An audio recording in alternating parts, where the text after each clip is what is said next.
ஆதி பாரதி சீரியல்லேருந்து சூப்பரான ப்ரோமோ வந்துருக்கு. நம்ம அதை பற்றி தான் இந்த வீடியோக்குள்ளே நம்ம பார்க்க போகிறோம். நம்ம வீடியோக்குள்ளே போகிறதும் நம்ம சேனலுக்கு யாரெல்லாம் சப்ஸ்கிரைப் பண்ணலாம் அவங்களாம் சப்ஸ்கிரைப் பண்ணிக்கிடுங்க. பக்கத்தில் உள்ள பெல் பட்டனை கிளிக் பண்ணுங்க. வாங்க வீடியோக்குள்ளே போகலாம். ஆதி தான் கட்டுறாங்க. ஆதி வந்து ஆதித்யா வந்து தாலி எடுத்துகிட்டு போகவும் அவங்ககிட்ட வாங்கிட்டு வந்துடலான்னு சொல்லிக்கிட்டு ஆதி வந்து ஆதித்யாவை துரத்திக்கிட்டு ஓடி வரவும் பாரதி இன்னொரு பக்கம் ரொம்பவே பதட்டமாக அவங்க ஓடி வராங்க. அடுத்துங்க பார்த்தோம்னா மித்ரா வந்து சுதாகர்கிட்ட சொல்லிட்டு இருக்கிறாங்க, என்னென்னா இந்த மாதிரிக்கு நடந்து போச்சுது, அந்த பையன் தாலி எடுத்துகிட்டு போயிட்டானே, இப்போ என்ன பண்ணுறதுக்கு அப்படிங்கவோ, நீ ஒன்றும் கவலைப்படாத, அதான் ஆதி போயிருக்கார்ல, கண்டிப்பாக தாலியோடு தான் வருவார் அப்படிங்கும் போது அப்போ மீனா உங்கள் அம்மாவை ரொம்பவே எரிச்சலோட திட்ட ஆரம்பிச்சிருந்தாங்க. ஏன் தான் இந்த மாதிரிக்கெலாம் உனக்கு மட்டும் இப்படி நடந்துட்டு இருக்கோ தெரியல, எப்படியாவது ஆதியும் உனக்கு கல்யாணம் பண்ணி வச்சலான்னு சொல்லிட்டு நம்மளும் ஒவ்வொரு கட்டத்திலையும் வரோம். ஆனால் அந்த பாரதி குடும்பத்தால் தான் நம்மளுக்கு இவ்வளோ பிரச்சனை ஏற்பட்டுட்டு இருக்குது. பாரதியும் அவன் பையனும் நம்மளுக்கு எவ்வளோ பிரச்சனை கொடுத்துட்டு இருக்காங்க பாரு அப்படின்னு சொல்லிட்டு இருக்கவும் அடுத்தங்க பார்த்தோம்னா வந்து மித்ரா வந்து சுதாகர்கிட்ட கேட்குறாங்க, அண்ணா இந்த தடையாவது என் கழுத்தில் தாலி ஏறுமானா அப்படிங்கும்போது நீ கவலைப்படாத அப்படின்னு சொல்லிக்கிட்டு இருக்கிறாங்க. ஆனாலும் வந்து மித்ரா வந்து ரொம்பவே வந்து குழப்பத்தோட பயத்தோடய இருந்துட்டு இருக்கவும் அப்போ மீனா வந்து சொல்கிறாங்க, நான் அப்பவுமே நான் சொல்ல தானே செய்தேன், பாரதி நம்ம வீட்டுக்குள்ளே ஏற்ற வேண்டான்னு, ஆனால் நீ பண்ணின ஒரு தப்பால் பார்த்தியா இன்னைக்கு உன்னுடைய வாழ்க்கையே வந்து பாலாகி போயிட்டு இருக்குது அப்படின்னு சொல்லவோ அப்போ மித்ரா சொல்கிறாங்க, அண்ணி நீங்கள் கொஞ்சம் தயவு செய்து பேசாமல் இருங்க, நானே என்ன நடக்க போதோ தெரியலன்னு சொல்லிட்டு ரொம்பவே பதட்டமாக இருந்துட்டு இருக்கிறேன்.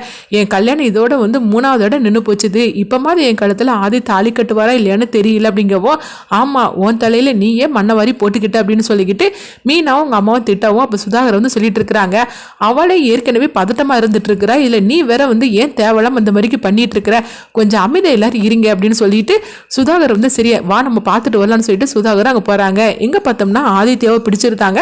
அப்போ தாலியை கொண்டான்னு சொல்லிட்டு அவங்க 2 பேருக்குள்ள வந்து ஒரு கைகலப்பு ஏற்படவும் ஆதி பார்த்தோம்னா அவங்க குளம் இருக்குது, அந்த குளத்துக்குள்ளே விழுந்துருந்தாரு. இதை கொஞ்சமே எதிர்பார்க்காத பாரதி வந்து அவங்கள காப்பாற்றுறதுக்காக அவங்களும் குளத்துக்குள்ளே விழுந்துருந்தாங்க. அப்போ பாரதி வந்து ஆதியை காப்பாற்றிருந்தாங்க. காப்பாற்றி அவங்க கூட்டிகிட்டு வரவும் ஆனால் ஆதி வந்து தூக்கத்தில் இருக்கிறாங்க. பாரதி வந்து ஆதியை காப்பாற்றுறதுக்காக எவ்வளவோ முயற்சி பண்ணுறாங்க. ஆனால் ஆதி வந்து கண் முழிக்கவே இல்லை. ஐயோ உங்களுக்கு என்னங்க ஆச்சுது அப்படின்னு சொல்லிக்கிட்டு அவங்க அழ ஆரம்பிச்சிருந்தாங்க. அடுத்ததை பார்த்தோம்னா ஆதியை ஹாஸ்பிட்டலுக்கு பாரதி வந்து அழைச்சிட்டு வந்துருந்தாங்க. இங்கே பார்த்தோம்னா ஆதித்யாட்ட அவங்க சொல்லிட்டு போகிறாங்க, பாட்டி இருப்பாங்க அவங்ககிட்ட விஷயத்த சொல்லிடு அப்படின்ட்டு போகப்போ அப்போ ஆதித்யா வந்து இங்கே பார்த்தோம்னா பாரதியோட அம்மா பாட்டின்னு எல்லாருமே இருக்கும்போது அவங்கக்கிட்ட வந்து ஆதித்யா வந்து சொல்கிறாங்க, இந்த மாதிரிக்கு நடந்து போச்சு, அப்பா இப்படி விழுந்துட்டாரு, அம்மா தான் வந்து அவங்கள ஹாஸ்பிட்டலுக்கு அழைச்சிட்டு போயிருக்காங்க அப்படிங்கும்போது எல்லாருமே கெட்டதுமே பதட்டமாயிருந்தாங்க. அடுத்தங்க பார்த்தோம்னா பாரதி வந்து ஆதியை அழைச்சிக்கிட்டு ஹாஸ்பிட்டலுக்கு கூட்டிகிட்டு வராங்க. எப்படியாவது இவரை காப்பாற்றுங்க அப்படின்னு சொல்லிட்டு கூட்டிகிட்டு வரவும் அப்போ வந்து அவர் செக் பண்ணி பார்க்குறாங்க. பார்த்துட்டு சொல்கிறாங்க, இவரை எங்களால் காப்பாற்ற முடியாது, இவர் ரொம்பவே கிரிட்டிக்கலான ஒரு நிலமையில இருக்கிறாரு, அதனால இவரை வந்து நீ வேற இதுக்கு அழைச்சிட்டு போயிருமா அப்படின்னு சொல்லவும் அப்போ வந்து பாரதி வந்து அழ ஆரம்பிச்சிருந்தாங்க.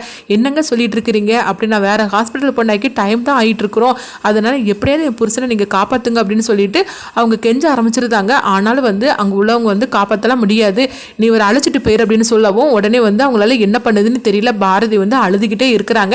அந்த நேரம் பார்க்க ஒரு அதிகாரியாக தான் வராங்க, அதாவது மாளவிகா இருக்காங்களா அவங்க தான் முத்துலட்சுமியாக வராங்க. அவங்க வந்ததுமே என்ன ஆச்சு அப்படின்னு சொல்லி கேட்கும் போது அப்போ பாரதி வந்து அவங்க நடந்ததுலாம் சொல்கிறாங்க. இது கிட்டதுமே அவங்க வந்து அங்கே ஹாஸ்பிட்டல் உள்ளவங்கள திட்ட ஆரம்பிச்சிருந்தாங்க. அவர் இந்த மாதிரிக்கு ஒரு இக்கட்டான நிலைமையில இருந்துட்டு இருக்கிறாரு, அவரை உடனே காப்பாற்றுறதுக்குள்ள வழியை பண்ணாமல் நீங்கள் என்னென்னா வேற ஹாஸ்பிட்டலுக்கு கூட்டிகிட்டு போங்கன்னு சொல்லிட்டு இருக்கீங்க, இதுதான் நீங்கள் பார்த்துக்கிற லட்சணமா அப்படின்னு சொல்லிட்டு அவர் திட்டிட்டு நானே செக் பண்ணி பார்க்குறேன் அப்படின்னு சொல்லிட்டு உடனே முத்துலட்சுமி வந்து அவங்க பார்த்தோம்னா அவங்க ஆதிக்கு வந்து ட்ரீட்மெண்ட் கொடுக்க ஆரம்பிச்சிருந்தாங்க. அப்போ பாரதி வந்து அவங்க காலில் விழுந்து அவங்க அழ ஆரம்பிச்சிருந்தாங்க. எப்படியாவது அவரை நீங்கள் காப்பாற்றியே தீரணும் அப்படின்னு சொல்லிட்டு அவங்ககிட்ட போய் இந்த கெஞ்சி அழுதுகிட்டு இருக்கும்போது சரிம்மா கண்டிப்பாக அவரை காப்பாற்றிடலாம், நீங்கள் வெளியே இருங்க அப்படின்னு சொல்லவும் பாரதி வந்து வெளியே நின்று அழுதுகிட்டே இருக்கிறாங்க. எங்கே பார்த்தோம்னா பாரதி வந்து அவங்க அழுதுகிட்டே இருக்க நிலமையில அங்கே பாரதியோட பாட்டி அம்மான்னு சொல்லிட்டு எல்லாருமே வராங்க.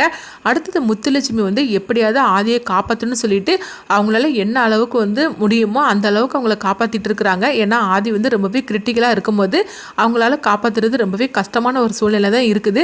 அடுத்தங்க பார்த்தோம்னா பாரதி அழுதுட்டு இருக்கவும் அவங்க அம்மா பாட்டி எல்லாருமே வந்துருந்தாங்க. பாரதி என்னாச்சுது, ஆதி எப்படி இருக்காரு அப்படின்னு சொல்லி கேட்கவும் அப்போ வந்து பாரதி அழுதுகிட்டே இருக்கிறாங்க.